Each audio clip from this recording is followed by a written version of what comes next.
స్వాగతం. మాలకొండ గ్రామంలో వెలిసిన ప్రముఖ పుణ్యక్షేత్రం శ్రీ మాల్యాద్రి లక్ష్మీ నరసింహస్వామిని కందుకూరు శాసనసభ్యులు ఎంటూరి నాగేశ్వరరావు శనివారం దర్శించుకున్నారు. ఆలయానికి విచ్చేసిన ఎమ్మెల్యేకు వేద పండితులు, అధికారులు సాదరంగా స్వాగతం పలికారు.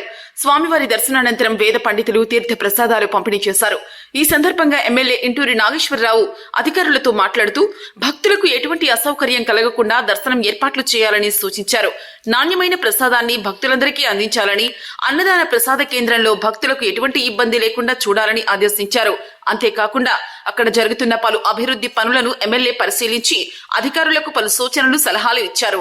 కొండ దిగువ భాగంలో భక్తుల సౌకర్యార్థం ఏర్పాటు చేసిన వసతి గదులను పరిశీలించి పారిశుద్ధ్య నిర్వహణ, నీటి సౌకర్యాల గురించి భక్తులను అడిగి తెలుసుకున్నారు.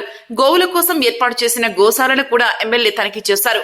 అన్నదాన సత్రంలో భక్తులకు అందుతున్న భోజన సదుపాయాలపై ఎమ్మెల్యే ఎంటూరి నాగేశ్వరరావు స్వయంగా భక్తులతో మాట్లాడి వివరాలు తెలుసుకున్నారు. భక్తులందరికీ మెరుగైన వసతులు కల్పించేందుకు ప్రభుత్వం కృషి చేస్తోందని ఆయన వ్యాఖ్యానించారు. ఈ కార్యక్రమంలో ఆలయ ఈవో సాగర్ బాబు, వలేటివారిపాలెం మండల పార్టీ అధ్యక్షులు మాదాల లక్ష్మీ నరసింహం, పార్టీ నాయకులు కాకుమాని హర్ష, సోమినేని రవీంద్ర, ఇతర నాయకులు పాల్గొన్నారు.